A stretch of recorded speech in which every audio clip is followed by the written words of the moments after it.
Na sala de aula é que se muda uma nação. Na sala de aula não há idade nem cor. Por isso aceite e respeite o meu professor.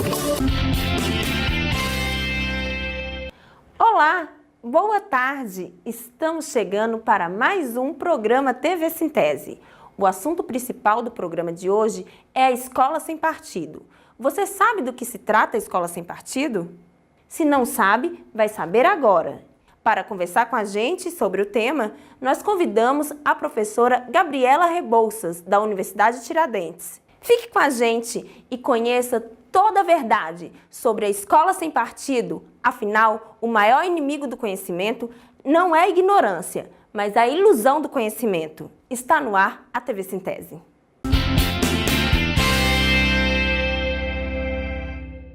Muito bem. Antes de começarmos a nossa conversa com a professora Gabriela Rebouças, eu gostaria de refrescar a memória de vocês sobre o que o governo federal pensa ser a Escola Sem Partido. O projeto de lei Escola Sem Partido, ou popularmente conhecido como Lei da Mordaça, tem como objetivo afixar em todas as salas de aula do ensino fundamental e médio um cartaz com conteúdo sobre deveres do professor. Entre esses deveres estão: o professor não fará propaganda político-partidária em sala de aula, nem incitará seus alunos a participar de manifestações, atos públicos ou passeatas, e o professor respeitará o direito dos pais a que seus filhos recebam a educação moral que esteja de acordo com suas próprias convicções. Caso seja aprovado, ficará proibido usar termos como orientação sexual e gênero nas escolas. Assuntos relacionados também não poderão constar em livros didáticos e paradidáticos, assim como em conteúdos curriculares, políticas e planos educacionais e projetos pedagógicos das escolas. A proposta é uma das principais bandeiras de aliados do presidente eleito Jair Bolsonaro. O texto tramita em comissão especial e, se for aprovado neste colegiado, será encaminhado ao Senado. Caso 51 deputados apresentem recurso contrário ao parecer, o tema será analisado pelo plenário da Câmara. Então vamos conversar sobre o assunto com a professora Gabriela Rebouças. A professora Gabriela Maia Rebouças possui graduação em Direito pela Universidade Federal de Sergipe, mestrado em Direito pela Universidade Federal do Ceará e doutorado em Direito pela Universidade Federal de Pernambuco. Atua na área de Direitos Humanos, Subjetividades e Acesso à Justiça. Autora da obra Tramas entre Subjetividades e Direito, publicada em 2012 pela editora Lumen Juris. Boa tarde, professora. Tudo bem? Boa tarde, tudo bem? Eu gostaria de começar a nossa entrevista mostrando uma charge sobre a Escola Sem Partido. Vamos ver? Sou professora de Biologia e dentro da ótica da Escola Sem Partido eu vou ensinar a vocês uma teoria sobre o desenvolvimento da vida na Terra chamada evolucionismo. É teoria, tá? É bom. Se você, por razões religiosas, acha que Deus criou o homem do barro, a mulher da costela, o universo foi feito em 6 dias e tal, me ignora. Aliás, melhor, pode ir mais cedo pro recreio. Não. Fiquem, senão eu vou estar discriminando vocês. Mas podem tampar o ouvido. Isso. Porque o projeto é bem claro. Eu não posso usar a audiência cativa de vocês para promover meus interesses ideológicos, religiosos e morais. Pior ainda se for contra o que os seus pais ensinam em casa. Então, como o meu interesse é ensinar ciência, mas ciência e religião às vezes... Não tem nada contra a religião. Eu preciso desse emprego. Eu sou neutra. Eu não tenho interesse nenhum no Darwin e nem em Deus, tá? Quer dizer, tenho, eu acredito em Deus. Será que eu posso dizer isso? Esquece. Se eu acredito é lá fora, aqui na sala... Então vamos tampar o ouvidinho? Vamos tampar o ouvidinho? Não? Certeza? Eu preciso desse emprego, não posso ser denunciada. Já sei. Alguém vai tentar me filmar escondido. Todos os celulares em cima da mesa agora. Eu não disse isso.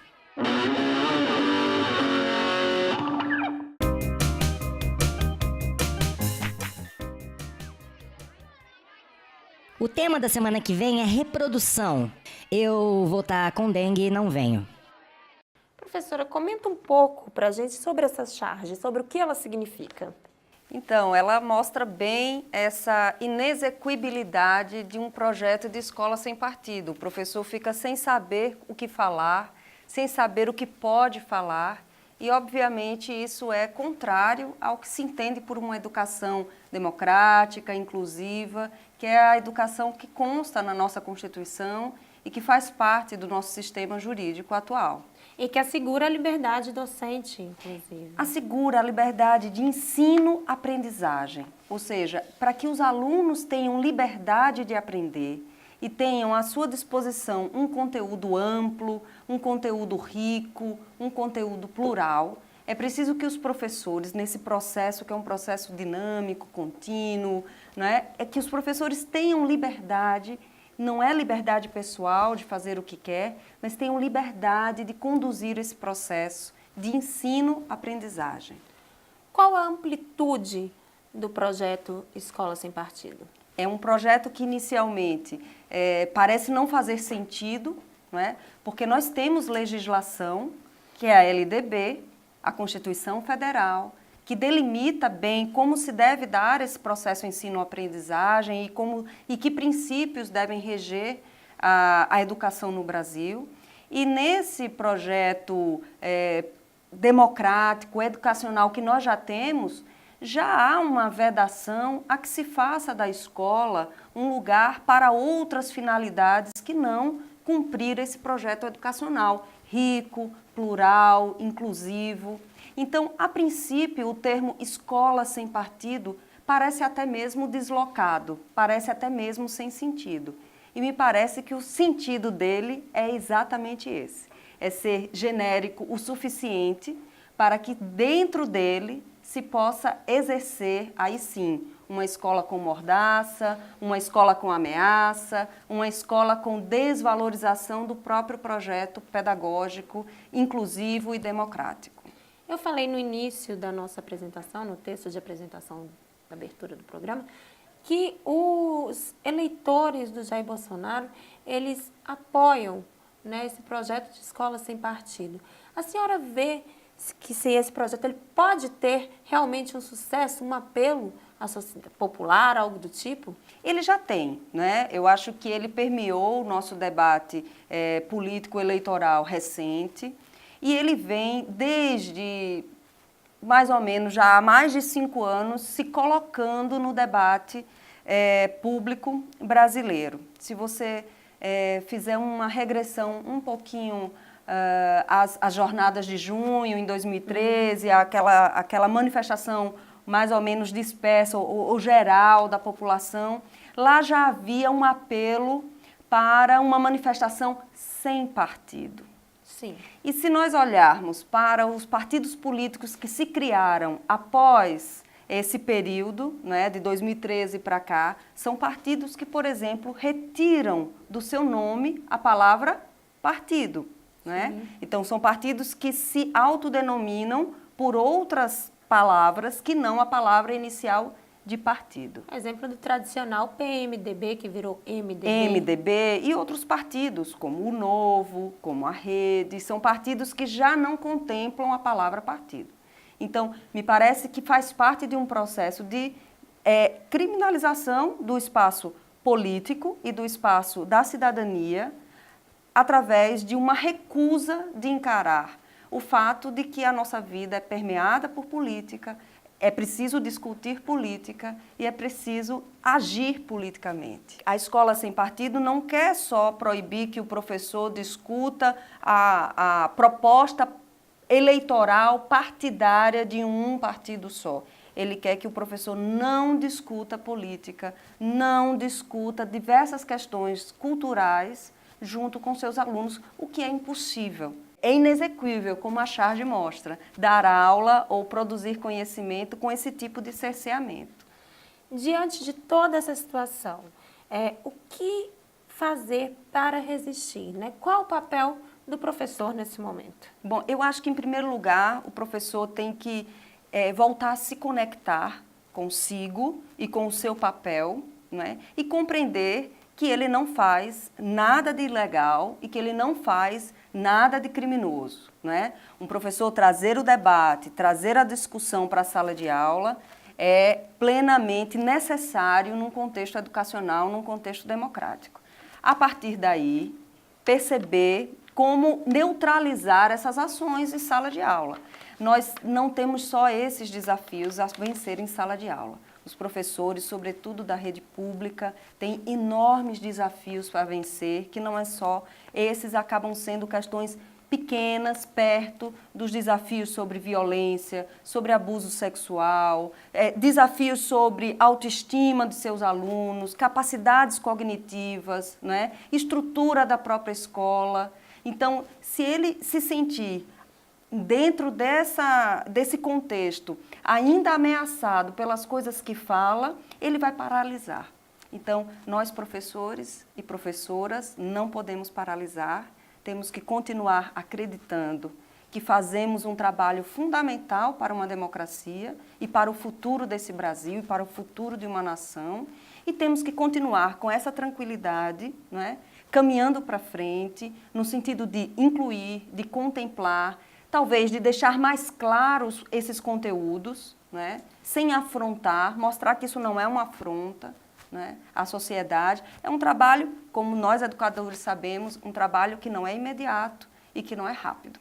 É um trabalho de construção de uma contra-ideologia, né? De uma ideologia inclusiva para a escola. Os defensores da escola sem partido dizem o seguinte, abre aspas, a doutrinação política e ideológica em sala de aula ofende a liberdade de consciência do estudante, afronta o princípio de neutralidade política e ideológica do Estado e ameaça o próprio regime democrático, na medida em que instrumentaliza o sistema de ensino com o objetivo de desequilibrar o jogo político em favor de um dos seus compositores. Vou voltar. Então, ele é uma premissa falsa, né? Porque ele, de certa forma, direciona o problema da doutrinação para uma única ideologia. É claro que o professor não pode, isso eu reafirmo, a própria LDB e a própria Constituição não permite que um professor obrigue seus alunos a pensarem de um jeito ou de outro. Ele tem que dar acesso à informação, ele tem que apresentar opiniões contrárias, isso tudo faz parte do projeto educacional. Eu desconfio, talvez, por essa reação do Escola Sem Partido, né, e desse movimento que se chama Escola Sem Partido, que nós tenhamos conseguido alterar, ainda que em pequenas doses, mas talvez em doses maiores do que a gente pode perceber, né, um pouco a estrutura da nossa sociedade. Talvez a escola tenha conseguido cumprir minimamente o seu papel nesses últimos 30 anos de Constituição democrática e tenha, de fato, ampliado o debate, ampliado a consciência de seus alunos, permitido o surgimento de movimentações estudantis. Vamos lembrar que também nesses últimos anos que os movimentos estudantis tomaram força, tomaram fôlego, os secundaristas se posicionando em São Paulo muito fortemente, né? Os movimentos sociais se estruturando ao longo dessas últimas décadas no Brasil. E tudo isso, é claro, que tem uma contribuição muito grande da escola pública, que é a escola que recebe a maior parte da população brasileira. Então, de fato, a construção de um país mais democrático, mais reivindicador de seus direitos, talvez tenha incomodado o suficiente para promover essa reação conservadora de querer nos calar, de querer tolher o processo educacional e impedir esse avanço de conquistas de direitos, de distribuição de oportunidades e de tentativa de erradicação das desigualdades, não é? Então é isso, a sociedade brasileira se viu mais plural, se experimentou mais plural. É claro que isso gera conflito, não há dúvida, não é? Se todos pensamos a mesma coisa e nos vestimos do mesmo jeito e gostamos das mesmas coisas, não há o que discutir. Mas se somos diferentes e nos orgulhamos das nossas diferenças, os embates aparecem. São naturais, mas podem ser resolvidos no âmbito de uma sociedade democrática. Eu acho que talvez seja um sintoma de que começamos a formar, de fato, uma sociedade um pouco mais consciente, um pouco mais empoderada.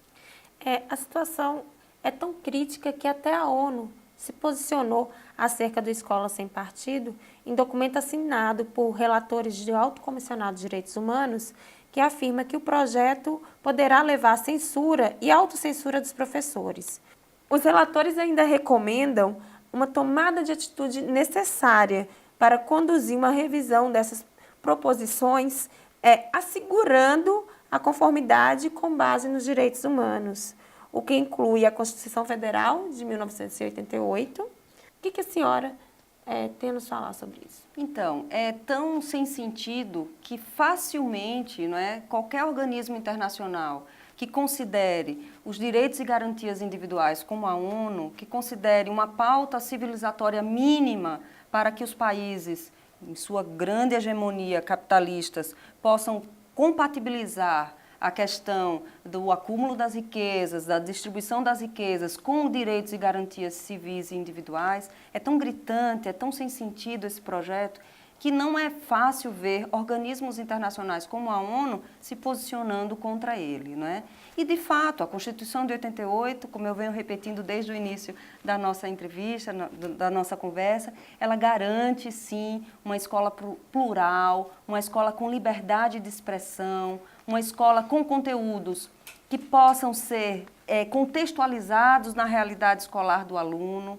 Então, nós temos um fato que é inconteste, o projeto não faz sentido, né? Se há excessos ou se há esses excessos por parte de alguns professores são facilmente identificados e é possível, com a gestão escolar, com uma gestão democrática da escola, com a parceria comunidade, escola, Estado, família, se conter qualquer excesso excepcional que algum professor tenha cometido, né, sem necessidade nenhuma de se criar uma pauta de proibições na porta, uma criminalização dessas ações como já existem. Eu falei que o projeto não é um só, são vários projetos, vários querendo acrescentar, incluir, né, vários apensados. Um deles, inclusive, criando um tipo penal para o caso dos professores que forem denunciados, né, nesse tipo de atitude, né? Então, a gente estaria trocando uma sociedade livre e democrática por uma sociedade de dedo duros, de delatores, uma sociedade que desconfia e que desconfia, sobretudo, do seu núcleo mais poderoso de transformação, que é a escola.